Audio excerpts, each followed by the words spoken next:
और चलिए 10 की दहाड़ की शुरुआत करेंगे इस वक्त की बड़ी खबर के साथ। तो टेरर फंडिंग से जुड़ी इस वक्त की सबसे बड़ी खबर आपको बता दें, देश भर में एक साथ 70 जगहों पर एनआईए की छापेमारी। दिल्ली, उत्तर प्रदेश सहित कई राज्यों में छापेमारी चल रही है। लखनऊ, नोएडा, पीलीभीत, प्रतापगढ़, बुलंदशहर में छापेमारी की जा रही है और यूपी में कई अन्य जगहों पर भी छापेमारी चल रही है। टेरर फंडिंग मामले में देश भर में एनआईए का एक्शन आज देखने को मिल रहा है। ये बड़ी जानकारी, टेरर फंडिंग को लेकर इनपुट मिले जिसके बाद एनआईए की छापेमारी लगातार जारी है। तो टेरर फंडिंग का जाल और एनआईए का प्रहार, देश भर में एनआईए की 70 जगहों पर छापेमारी इस वक्त चल रही है। टेरर फंडिंग मामले में एनआईए की छापेमारी है। यूपी, दिल्ली, पंजाब में एनआईए की टीम इस वक्त छापेमारी कर रही है। इसी के साथ साथ हरियाणा, राजस्थान और मध्य प्रदेश में भी ये कार्रवाई चल रही है। गुजरात सहित कई दूसरे राज्यों में भी जो ये कार्रवाई है ये चल रही है। गैंगस्टर और उनके करीबियों के ठिकानों पर ये कार्रवाई चल रही है। गैंगस्टर और आतंकवादी गठजोड़ मामले में छापेमारी चल रही है। 6 गैंगस्टर से पूछताछ के दौरान कई नाम सामने आए थे। सूत्रों से ये जानकारी मिल रही है जिसके बाद ये कार्रवाई शुरू हुई। फंडिंग मामले में लॉरेंस बिश्नोई का नाम सामने आया था, ये भी जानकारी मिल रही है सूत्रों से, और बवाना गैंग का नाम भी सामने आया था। तो ये बड़ी जानकारी मिल रही है इस पूरे मामले को लेकर। 8 राज्य है, 8 राज्यों में 70 जगहों पर इस वक्त छापेमारी चल रही है जिसमें राजधानी दिल्ली शामिल है। साथ ही साथ यूपी के कई जिले भी इसमें शामिल हैं जहां इस वक्त एनआईए की टीम छापेमारी कर रही है। और चलिए इसी बीच एक और बड़ी खबर आपको बता दें, बुलंदशहर से मिल रही है। हथियार कारोबारी के रिश्तेदार के ठिकानों पर एनआईए की रेड। सिकंदराबाद के मोहल्ला झारखंडी में एनआईए की बड़ी रेड पड़ी है। सिकंदराबाद के मोहल्ले में यहां पहलवान के घर एनआईए की छापेमारी। खुर्जा के असलहा कारोबारी रिजवान और कुर्बान का रिश्तेदार यहया पहलवान बताया जा रहा है। एनआईए ने कई संदिग्धों को हिरासत में लेकर अब पूछताछ के बाद छोड़ दिया है।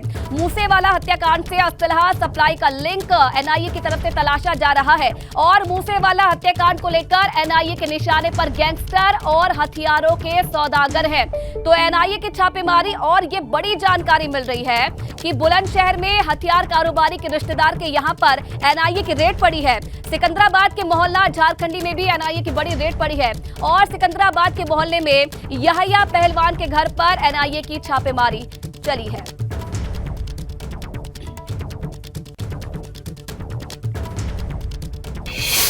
और चलिए किस तरीके की हलचल है एनआईए के रेड के बाद, ज्यादा जानकारी देने के लिए इस वक्त विवेक त्रिपाठी संवाददाता लखनऊ से सीधा लाइव हमारे साथ जुड़े हैं और अविनाश तिवारी संवाददाता दिल्ली से सीधा लाइव हमारे साथ जुड़े हैं। अविनाश, सबसे पहले आपका रुख करना चाहूंगी, क्या इनपुट एनआईए को मिले थे जिसके बाद आज ये 8 राज्यों में कार्रवाई की जा रही है? देखिए आयुषी, अगर बात करें तो एनआईए ने जब लॉरेंस बिश्नोई के साथ पूछताछ शुरू की तो तमाम सारे गठजोड़ देखने को मिले जहां पे कई सारे राज्यों में जो गैंगस्टर हैं वो लॉरेंस बिश्नोई के जरिए हथियारों की सप्लाई करते थे, हथियारों की डील करते थे और ड्रग्स की भी डील करते थे। इसके बाद अगर बात करें तो लॉरेंस बिश्नोई के सबसे करीबी सहयोगी कुलविंदर से जब पूछताछ शुरू की गई तो ड्रग्स सिंडिकेट भी सामने आया और हथियारों की खरीद प्रयोग का भी सिंडिकेट सामने आया, जिसके बाद अब एनआईए आज 8 राज्यों के 72 शहरों में ये छापेमारी कर रही है, 72 जगहों पर ये छापेमारी कर रही है जहाँ पे हथियारों की सप्लाई करने से जुड़े हुए जो लोग हैं, ड्रग्स तस्करी से जुड़े हुए जो लोग हैं और इसके साथ साथ जो गैंगस्टर्स हैं उनके यहाँ पे ये छापेमारी चल रही है। जिनमें अगर प्रमुख तौर पे बात करें तो काला जठेड़ी गैंग जो है जो कि पश्चिमी उत्तर प्रदेश में भी है, नीरज बवाना गैंग है जो कि दिल्ली एनसीआर में काफ़ी ज़्यादा सक्रिय है। तो इन तमाम सारे इन लोगों के इलाके में जो है छापेमारी की जा रही है जिसमें उत्तर प्रदेश के कई शहर शामिल हैं, यहाँ पर भी छापेमारी चल रही है लगातार। और जो ड्रग्स सिंडिकेट है और हथियारों की सप्लाई के जो सिंडिकेट है इसी को लेकर के ये छापेमारी चल रही है, क्योंकि एनआईए को जिस तरीके से जब पूछताछ में इनपुट मिला कि जो तमाम सारे गैंग्स हैं जो अलग अलग राज्यों में फैले हुए हैं और अलग अलग राज्यों में लोगों को किडनैपिंग हो चाहे फिर लोगों के अंदर भय पैदा करने को, लोगों से उगाही हो, ये तमाम सारे कार्य करते हैं और वो लगातार हथियारों की जो है डिमांड करते हैं, हथियारों की सप्लाई करते हैं। तो उसी से मद्देनजर जो है अब एनआईए आज सुबह से ये छापेमारी कर रही है। सुबह 7 बजे से ये छापेमारी शुरू हुई है जहाँ पे 8 राज्यों के 72 ठिकानों पर छापेमारी की जा रही है जहाँ पे अलग अलग जो गैंगस्टर्स हैं उनके यहाँ पे छापेमारी चल रही है अभी भी। जी चलिए, लखनऊ से विवेक भी हमारे साथ जुड़े हुए हैं। विवेक, यूपी में भी कई जिलों में जो छापेमारी है वो इस वक्त चल रही है, किस तरीके की हलचल फिलहाल इस कार्रवाई के बाद देखने को मिल रही है और कौन कौन से जिले शामिल हैं जहां पर एनआईए की कार्रवाई इस वक्त चल रही है? देखिए, एनआईए राष्ट्रीय सुरक्षा से जुड़े मामलों में कार्रवाई करता है और ये ऐसा पहली बार है जब एनआईए हथियारों और ड्रग्स की सप्लाई के रैकेट के पीछे पड़ा हुआ है। और इसकी वजह भी आपको बता दूं, दरअसल 6 महीने पहले जब सिद्धू मूसेवाला की हत्या हुई थी उस समय पंजाब जेल में बंद गैंगस्टर लॉरेंस बिश्नोई का नाम आया था कि उसने हत्या कराई है। लॉरेंस बिश्नोई का नाम जब सामने आया और जो लोग पकड़े गए, जिनके इनकाउंटर हुए, तब बहुत सारे स्वचालित हथियार, पिस्टलें बरामद हुई थी विदेशी पिस्टलें थी, ये कहां से आई, इस मामले में इन्वॉल्वमेंट आया एनआईए का। एनआईए इस मामले में 6 महीने से जांच कर रही थी। जो रूट एनआईए को मिला वो सबसे इंपॉर्टेंट था, क्योंकि रूट था उत्तर प्रदेश का। नेपाल बॉर्डर से विदेशी असलहे और ड्रग्स आते हैं, पीलीभीत के जरिए एंटर करते हैं और पीलीभीत से आगे बढ़ाया जाता है। इस काम में लॉरेंस बिश्नोई के जो इंटरनेशनल प्लेयर्स हैं, वो देश में उन्होंने लॉरेंस बिश्नोई को ठिकाना दिया था, एक जिम्मेदारी दी थी। और लॉरेंस बिश्नोई ने तमाम छोटे छोटे अपराधियों, गैंगस्टर और माफियाओं से गठजोड़ करके ये इंटरनेशनल रैकेट का भारत में, खासकर उत्तरी भारत के राज्यों में, पंजाब, हरियाणा, राजस्थान, दिल्ली, यूपी, इन पूरे राज्यों में इसका विस्तार किया और एक बड़ा रैकेट तैयार कर लिया। ये इतना बड़ा रैकेट हो चुका था कि 6 महीने से इसकी छानबीन करते करते एनआईए को अब सफलता मिली है, उस रूट को ट्रैक करने में सफलता मिली है जहां से असलहे आते हैं और यूपी से अलग अलग राज्यों में भेजे जाते हैं। इसमें बहुत सारे छोटे छोटे गैंगस्टर अपराधी के नाम आए हैं जिनकी धरपकड़ चल रही है। उत्तर प्रदेश में बहुत जगह पर पीलीभीत का दिलबाग एक नाम सामने आया, जो दिलबाग जिसका बेटा पंजाब में एक अंतर्राष्ट्रीय स्तर का कबड्डी खिलाड़ी था, उसकी हत्या में वांछित था, उसका नाम सामने आया। दिलबाग से पूछताछ की जा रही है, उसके बेटे के बारे में तलाश की जा रही है, उसकी छानबीन की जाएगी।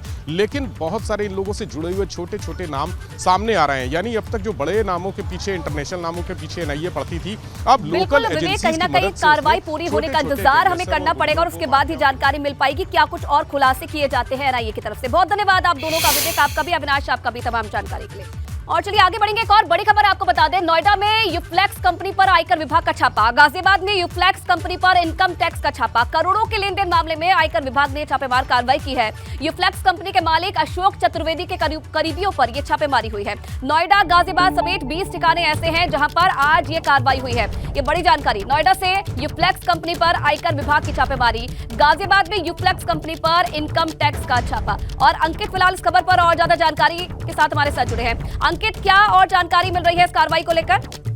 देखिए, आपको बता दूं कि अब से कुछ देर पहले नोएडा स्थित जो यूफ्लेक्स की अलग अलग कंपनियां हैं, अलग अलग ब्रांच है, वहां पे आयकर विभाग की छापेमारी शुरू कर दी। आपको अलग अलग जो टीमें लगभग बताया जा रहा है, हर कंपनी के अंदर 5 से 6 टीमें गठित करके बाकायदा वहां पे छापेमारी का दौर जारी है। वहीं आप बात करें नोएडा के सेक्टर 4 स्थित ए ब्लॉक में अभी जो है 5 टीमें मौजूद है और आशंका जताई जा रही है जो अंदर ऐसे तमाम कागजात है जिनको आईटी विभाग जो है खंगालने काम कर रहा है। उससे पहले जब आईटी विभाग अंदर आया था तो कुछ जो कर्मचारी हैं वह उस वक्त अंदर मौजूद थे जिनको बाहर करा गया था। तो अभी ये कह सकते हैं कि करीब जो है 5 से 6 टीमें अंदर मौजूद है और आशंका ये भी जताई जा रही है कि अभी और भी टीम आने वाले। देखिए, आपको बता दें कि यूफ्लेक्स कंपनी पहले भी कई बार सुर्खियों में रह चुका है। इससे पहले भी आयकर विभाग जो है यूफ्लेक्स कंपनी छापेमारी कर चुका है। देखिए, साथ साथ आपको बता दें नोएडा ही नहीं, जो सूत्रों की माने तो गाजियाबाद सहित जो कंपनी है वहाँ पे भी अभी भी आयकर विभाग की छापेमारी चल रही है। आशंका ये जताई जा रही है करीब जो एक साथ करीब 30 से 35 टीमें ने एक से एक साथ अलग अलग कंपनियों में डेरा गिराया। वहीं जो इसके मालिक हैं अशोक चतुर्वेदी, उनके जो नजदीकी हैं उनके भी बाकायदा आयकर विभाग के पास एक लिस्ट है जिसको लेकर उनके करीबियों पर भी छापेमारी का दौर जारी है। तो ये कह सकते हैं कि अंकित, बहुत धन्यवाद आपका तमाम जानकारी देने के लिए। तो ये बड़ी कार्रवाई फिलहाल की जा रही है इस वक्त। और चलिए एक और बड़ी खबर आपको बता दें, लखनऊ से, जहां बेहद दर्दनाक हादसा पेश आया है। कार ड्राइवर ने रिक्शा चालक को टक्कर मार दी और काफी देर तक खिड़की पर शख्स लटकता रहा। सीसीटीवी में ये पूरा भयानक मंजर कैद हो गया है। सड़क हादसे में रिक्शा चालक की मौत हो गई है। कार गोपाल अग्रवाल के नाम पर रजिस्टर्ड है। और ये देखिए, सीसीटीवी फुटेज भी सामने आया है किस तरीके से पहले कार ड्राइवर ने रिक्शा चालक को टक्कर मारी और काफी देर तक कार की खिड़की पर ही शख्स लटकता रहा। पूरा जो भयानक मंजर है वहीं लगे सीसीटीवी कैमरे में कैद हो गया है। हालांकि इस पूरे सड़क हादसे में रिक्शा चालक की मौत हो गई है। तो वहीं अगर कार की बात की जाए तो कार गोपाल अग्रवाल के नाम पर रजिस्टर्ड है। आगे कार्रवाई फिलहाल जारी है। एक्सक्लूसिव तस्वीरें सबसे पहले आप देख रहे हैं एबीपी गंगा पर। राजधानी लखनऊ में ये हादसा पेश आया है, बेहद दर्दनाक हादसा। और आप देख सकते हैं किस तरीके से, देखिए, कार ड्राइवर ने पहले रिक्शा चालक को टक्कर मारी और उसके बाद काफी देर तक जो कार की खिड़की पर ही जो शख्स था वो लटकता रहा, लेकिन कार रुकती नहीं है। और सीसीटीवी में ये पूरा भयानक मंजर कैद हो गया है। इस सड़क हादसे में रिक्शा चालक की मौत हो गई है। और ये 2 तस्वीरें आप देखिए, सबसे पहले जो ये पूरा मंजर था, जो पूरा घटनाक्रम था, वो पास ही लगे एक सीसीटीवी कैमरे में कैद हो गया। किस तरीके से कार आती है, रिक्शा चालक को टक्कर मारती है, उसके बाद काफी देर तक जो शख्स था वो खिड़की पर लटकता रहा, जिसके बाद उसकी मौत हो गई। और दूसरी तस्वीर आप देख रहे हैं जिसमें बताया जा रहा है कि जो रिक्शा चालक था उसकी मौके पर ही मौत हो गई। हालांकि जो ये कार है जिसे आप देख पा रहे हैं सीसीटीवी फुटेज में, जो ये कार है ये गोपाल अग्रवाल नाम के व्यक्ति के नाम पर रजिस्टर्ड है और इसी के आधार पर अब इस फुटेज के आधार पर भी पुलिस आगे की कार्रवाई कर रही है।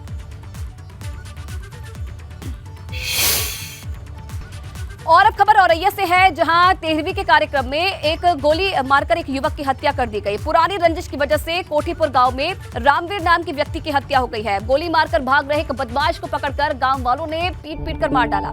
आरोपी बबलू सेंगर को गांव वालों ने पकड़कर मार डाला। 15 साल पुरानी ये दुश्मनी बताई जा रही थी। 15 साल पुरानी दुश्मनी में डबल मर्डर से गाँव में दहशत फैल गई है। इधर सूचना पाकर आईजी प्रशांत कुमार मौके पर पहुंचे और पूछताछ के बाद अब केस दर्ज कर लिया गया है। बताया ही जा रहा है कि आरोपी बबलू के परिजनों ने मिलकर हमला किया और इसके बाद मृत्यु भोज का कार्यक्रम चल रहा था। उसी दौरान रामवीर नाम के व्यक्ति को गोली मार दी। इसके बाद जो नाराज ग्रामीण थे उन्होंने इस व्यक्ति को दौड़कर पकड़ने की कोशिश की, लेकिन एक को छोड़कर जो सभी लोग थे वो मौके से फरार हो गए। लोगों ने आरोपी बबलू को पकड़कर इतना पीटा कि मौके पर ही उसकी मौत हो गई है।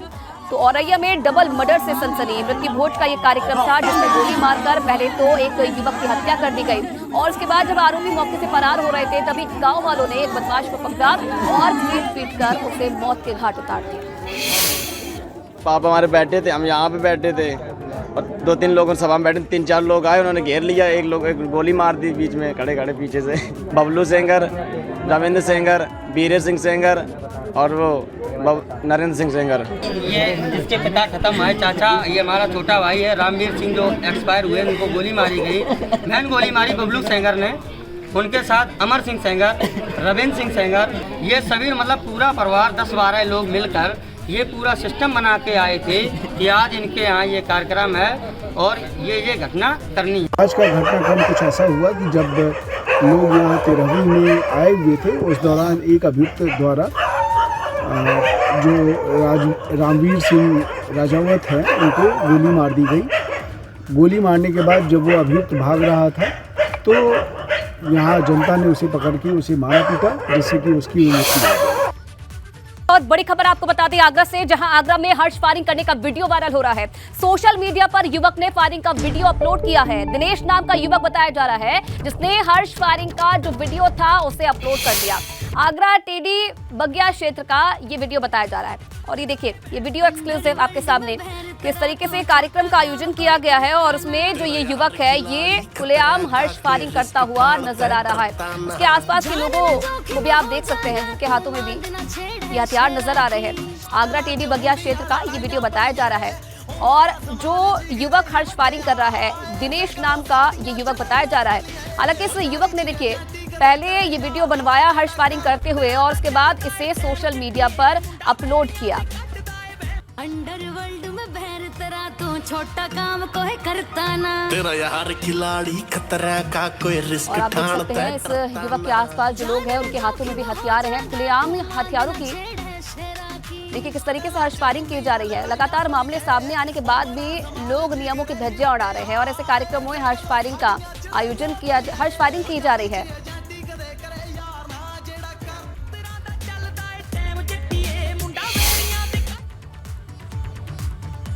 इधर जौनपुर में युवक की बेरहमी से पिटाई का मामला सामने आया है। सपा नेता पर बेरहमी से पिटाई का आरोप लगा है। जमीनी विवाद में युवक की बेरहमी से पिटाई की गई। पिटाई का वीडियो सोशल मीडिया पर वायरल हो गया है। जौनपुर के शेखवाड़ा इलाके का मामला बताया जा रहा है।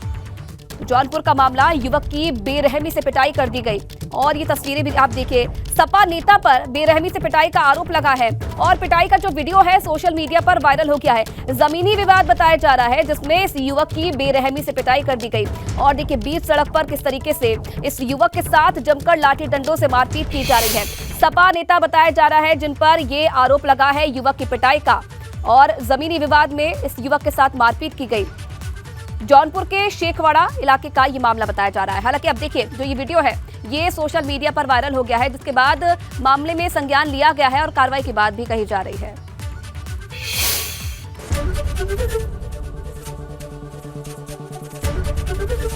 एबीपी गंगा, खबर आपकी, जुबान आपकी।